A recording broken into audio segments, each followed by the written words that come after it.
Hello नमस्कार दोस्तों, एक बार फिर स्वागत है आपका अपने यूट्यूब चैनल पर। कैसे हैं आप लोग? आशा करते हैं अच्छे होंगे, स्वस्थ होंगे और एकदम मस्त होंगे। देखिए, कुछ समय पहले मैंने आपको बताया था कि सीटेट का जो है नोटिफिकेशन, जो सीटेट 2026 है उसका नोटिफिकेशन आउट हो चुका है और उसकी एग्ज़ाम डेट भी क्लियर कर दी जा चुकी थी, ठीक है। लेकिन जो बचा था हमारा, वह ये बचा था कि जो ऑनलाइन एप्लीकेशन डेट है वह कब से रहने वाला है, ठीक है। इनकी मीन्स हमारे कहने का ये है कि फार्म कब से भरे जाएंगे, ये डेट क्लियर नहीं की गई थी। अब फाइनली क्या हुआ कि आज एक नोटिफिकेशन आया है, उसमें ये सब सारी डिटेल्स दिया हुआ है, यानी कि जितनी भी डिटेल्स दी हुई है उसमें सब बता दिया गया कि जो है एप्लीकेशन फार्म कब से भरे जाएंगे। और बाकी आज की इस वीडियो में हम ये भी बात करेंगे क्या जो सिलेबस है वह पुराना ही सिलेबस है, यानी कि ओल्ड सिलेबस है, या फिर जो है नया सिलेबस इसमें ऐड किया गया है। तो हम बात करें, अब आप सभी ये जान रहे होंगे कि जो सीटेट है वह लगभग 1 साल के गैप के बाद आया। मीन्स हमारे कहने का ये है कि हर साल वैसे सीटेट होता है, साल में 2 बार होता था कुछ समय पहले, लेकिन 1 साल से कोई भी सीटेट का नोटिफिकेशन नहीं आया था। मीन्स 2025 में सीटेट का कोई भी एग्ज़ाम कंडक्ट नहीं किया गया था। अब 1 साल बाद जो है सीटेट का एग्ज़ाम का नोटिफिकेशन आया है 2026 का, यानी कि इसे जो नाम दिया है फरवरी 2026, सीटेट फरवरी 2026, ठीक है। देखिए, अगर हम बात करें एक इम्पॉर्टेंट बात और हम कर लेते हैं। अगर इसमें कोई ऐसा कैंडिडेट है, ऐसे जो कैंडिडेट्स स्टूडेंट्स हैं जो ये वीडियो देख रहे हैं और वो बीपीएससी टीआरई 4.0 की तैयारी कर रहे हैं, तो उनको मैं आपको बता दूं, यानी कि उनको लगता है कि क्या जो टीआरई 4.0 है उसको उसमें जो है सीटेट फरवरी 2026 वालों को शामिल किया जाएगा या नहीं किया जाएगा। देखिए, अभी यानी कि जो इसका एग्ज़ाम होगा सीटेट का, तो ये 2000 फरवरी 2026 में एग्ज़ाम होगा और इसका रिजल्ट लगभग मार्च में आ जाएगा, ठीक है। इनके मार्च में इसका रिजल्ट देने की तैयारी चल रही है। अगर हम बात करें, अगर बीपीएससी टीआरई 4.0 का जो नोटिफिकेशन है, इसके जो फार्म अप्लाई किए जाते हैं, फार्म जब भरे जाते हैं, तो भाई तब भरे जाने चाहिए, यानी कि जब सीटेट का रिजल्ट आ जाए तब तो, यानी कि सीटेट फरवरी 2026 वाले शामिल हो सकते हैं, अन्यथा ये वाले शामिल नहीं होंगे। अगर मान लीजिए, अगर हम कहें तो अभी बीपीएससी टीआरई 4.0 की कोई, यानी कि जो हमको इन्फॉर्मेशन नहीं है, कई डिस्ट्रिक्ट के द्वारा अभी यानी कि रोस्टर क्लियर करके नहीं दिया गया। उसके लिए हम सेपरेट एक अलग वीडियो बना लेंगे, यानी कि बीपीएससी टीआरई 4.0 को लेकर। लेकिन हम जो बात कर रहे हैं अपनी सीटेट फरवरी 2026 को लेकर, तो इसमें देखो जो सिलेबस है हमारा वह कोई भी चेंज नहीं किया गया, यानी कि जो ओल्ड सिलेबस था वह सिलेबस हमारा है।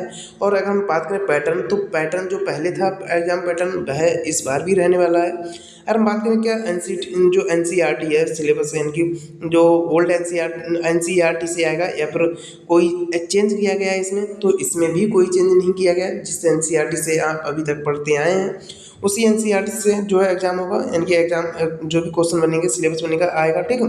उसके बाद हम बात करें, यानी कि जो अगर आपको तैयारी कैसे करनी है, तैयारी के लिए हम आपको बता देते हैं, ठीक है। तैयारी के लिए मैं आपको बाद में बताऊंगा, पहले हम देख लेते हैं इसमें जो जो एप्लीकेशन डेट है, यानी कि 27 नवंबर 2025 से स्टार्ट हो चुकी है, यानी कि आज से फार्म भरना शुरू हो चुकी हैं। और इसकी जो लास्ट डेट है वह 18 दिसंबर 2025 इसकी लास्ट डेट रखी गई है, ठीक है। एग्जामिनेशन डेट आपको बता दें कि 8 फरवरी 2026 इसकी एग्जामिनेशन डेट है, यानी कि इस तारीख को एग्ज़ाम कंडक्ट करा लिएगा। यहाँ पर लिखा भी है कि 8 फरवरी 2026 को इसका एग्ज़ाम होगा। सबसे पहले पेपर सेकंड का एग्ज़ाम होगा, जैसे पहले होता था उसी प्रकार मॉर्निंग शिफ्ट में होगा पेपर सेकंड। और उसके बाद हम बात करें 9:30 से 12 बजे इसकी टाइमिंग रहने वाली है। पेपर फर्स्ट जो है पहले होगा, यानी कि सुबह में होगा, यानी कि गलत बोल दिया मैंने। पेपर फर्स्ट जो है वह सेकंड मीटिंग में होगा, यानी सेकंड शिफ्ट में होगा, इवनिंग वाली शिफ्ट में होगा। इसका टाइमिंग जो है वह 2:30 बजे से 5 बजे तक रहने वाला है, जैसे पहले होता था सेम इसी बार भी रखा गया है। उसके बाद अगर हम बात करें, यहाँ पर कुछ फीस से संबंधित हम देख लेते हैं, यानी कि फीस वगैरह कैसी क्या रखी गई है इसमें। और बाकी यहाँ पर अगर आप जानते हैं कि अगर आप खुद से भरते हैं, आप खुद से ही मत भरिए फार्म, अगर आपको नहीं आता है। बाई चांस अगर आप खुद से भरना चाहते हैं तो उसके लिए मैं एक सेपरेट वीडियो बना दूंगा अलग से, दूसरे चैनल पर वो अपलोड हो जाएगी, ठीक है। यानी कि सीटेट का फार्म कैसे बने। हम अपने मुद्दे पर बात करते हैं, जिसके लिए यानी कि जिस पर्पज़ से हमने वीडियो को बनाया है। तो यहाँ पर हम देखते हैं जो कैटेगरी वाइज फीस अगर हम देखें, तो यहाँ पर जो ओबीसी और जो जनरल की है फीस वह 1000 फीस है। पेपर 1 या पेपर 2, मान लीजिए आप पेपर 1 आप जो है फार्म भरते हैं तो 1000 जाएगी। अगर दोनों का भरते हैं तो 1200 रुपये फीस जाएगी।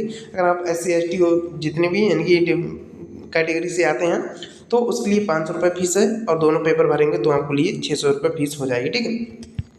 ये हमारी फीस की बात हो गई। उसके बाद अगर हम बात करें यहाँ पर कुछ और इम्पोर्टेंट पॉइंट, देखिए चलिए थोड़े से और ऊपर स्क्रॉल करते हैं। यहाँ पर मैं आपको दिखा देता हूँ ये पेपर एन की एग्ज़ाम की बात मैंने आपको बता दी है, कब इसका एग्ज़ाम होगा, किस किस प्रकार से इसका एग्ज़ाम जो है लिया जाएगा। और उसके बाद अगर हम बात करें यहाँ पर जो है सिलेबस के बारे में, ठीक है, यानी कि एग्जाम पैटर्न कैसा क्या है। देखिए यहाँ पर लिखा भी है कि all questions in CTET will be multiple choice questions, यानी कि एमसीक्यू में रहने वाले हैं with 4 alternatives out of which one answer will be most appropriate, each carrying 1 mark and there will be no negative mark. यानी कि जैसे पहले भी कोई नेगेटिव मार्क नहीं थी सीटेट में, इस बार भी कोई नेगेटिव मार्किंग नहीं रहने वाली, ठीक है।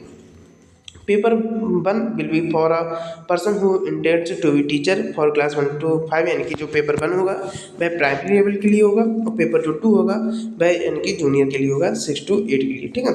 बाकी अगर हम बात करें यहाँ पर थोड़ा मैं इसे और ऊपर की तरफ स्क्रॉल करते हैं।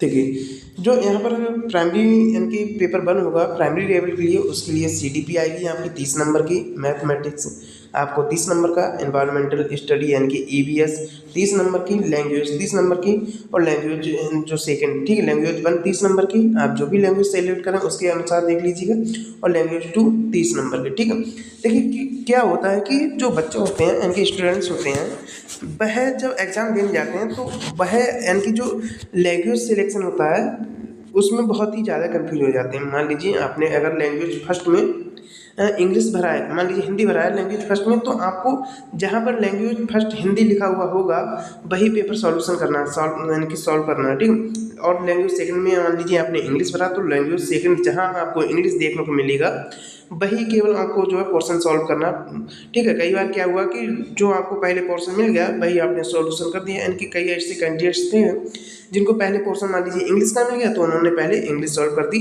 जिससे कि उनका यानी कि जो काउंट नहीं हुआ था नंबर, ठीक है। तो इतनी गलती आपको नहीं करनी है। जिस प्रकार से आप लैंग्वेज सिलेक्शन करें, लैंग्वेज को चुनाव करें, लैंग्वेज का चुनाव करें, उसी हिसाब से उसको सॉल्व भी कीजिएगा। ये हमारी पेपर फर्स्ट की बात हो गई। अगर हम बात करें पेपर सेकंड की, यहाँ पर जो हमारा पेपर सेकंड हो जाएगा फॉर 6 to 8, यहाँ पर जो सीडीपी वह सेम रहेगी, और जो यानी कि जो दूसरा हमारा है मैथमेटिक्स एंड साइंस और सोशल स्टडी और सोशल साइंस, ये 60 नंबर का आएगा। यानी कि आप कोई एक ही जो है सेलेक्ट कर सकते हैं, या तो हम मैथमेटिक्स एंड साइंस जो है सेलेक्ट कर सकते हैं, या सोशल साइंस यानी कि एसएससी, ठीक है। ये आपका 60 नंबर का रहने वाला है। बाकी लैंग्वेज फर्स्ट वही सेम प्रोसेस है 30 नंबर की, लैंग्वेज सेकंड भी 30 नंबर की, ठीक है। तो ये हमारी हो गई यानी कि यहाँ तक की बात। बाकी अगर हम बात करें और ऊपर कुछ अगर देख लेते हैं इंपॉर्टेंट होता है तो चलिए थोड़ा और हम इसे जो है भाई हमारी फीस की बात यहाँ पर फिर से जो है बता दी गई है, यानी कि फीस कितनी रहने वाली है मैंने आपको ऊपर बता दिया है पूरा डिटेल से।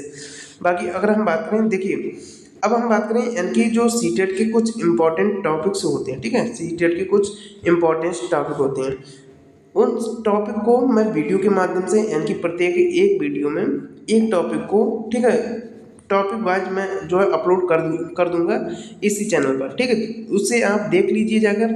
और मैं आपको बता दूं, अगर मान लीजिए आपको जो टॉपिक सर्च करना है, ठीक है, जो भी टॉपिक आपको सर्च करना है उसके लिखने के बाद बाई अमन सर लिख दीजिएगा, ठीक है। वो टॉपिक डालने के बाद बाई अमन सर लिख दीजिएगा, जिससे कि वो आपको टॉपिक मिल जाएगा, ठीक है। तो ये जो प्रोसेस अपनानी है आपको पूरी। देखिए यहाँ पर मैं आपको एक इम्पॉर्टेंट बात और बता दूं, जो भी यानी कि नए कैंडिडेट्स हैं जो पहली बार एग्ज़ाम देने जा रहे हैं, तो उनको जो 30 नंबर का यानी कि सीडीपी पूछा जाएगा उसमें 15 नंबर की तो सीडीपी होगी, लेकिन 15 नंबर जो होगी कॉन्सेप्ट बेस्ड होगी, यानी कि पेडागोजी पूछी जाएगी। तब मिलाकर जो है टोटल 30 नंबर और रहने वाला है, यानी कि 30 क्वेश्चन रहने वाले हैं। और एक बात और, यानी कि प्रत्येक क्वेश्चन 1 नंबर का रहने वाला है। और इसी प्रकार यानी कि मैथमेटिक्स जो होगा 15 नंबर, तो यानी कि जो नॉर्मली मैथ पूछा जाता है सभी एग्जाम में वैसा होगा, लेकिन 15 नंबर का पेडागोजी आएगी, ठीक है, यानी 15 नंबर की पेडागोजी आएगी। वही 30 नंबर की जो ईवीएस है वही सेम प्रोसेस सब में है, यानी कि मान के चलिए अगर टोटल 150 का एग्जाम है, 150 नंबर का क्वेश्चन है, तो क्वेश्चन पेपर है, तो उसमें 75 नंबर पेडागोजी आएगी प्रत्येक सब्जेक्ट की, ठीक है, 15 नंबर की और 75 नंबर की, यानी कि जो उसी सब्जेक्ट के अनुसार जो भी यानी कि जो फैक्चुअल क्वेश्चन होते हैं वो पूछे जाएंगे, और जो 75 नंबर की होगी पेडागोजी। ठीक है, तो ये हमारा जो है सीटेट का पूरा सिलेबस रहा है, यानी कि पूरी जो भी प्रोसेस है मैंने आपको एक एक point wise point step by step आपको समझा दी है। आशा करते हैं वीडियो आपको पसंद आई होगी। अगर वीडियो पसंद आया हो तो लाइक कर लीजिए, बाकी चैनल को सब्सक्राइब कर लीजिए। मिलते हैं अगली वीडियो में, तब तक के लिए थैंक यू।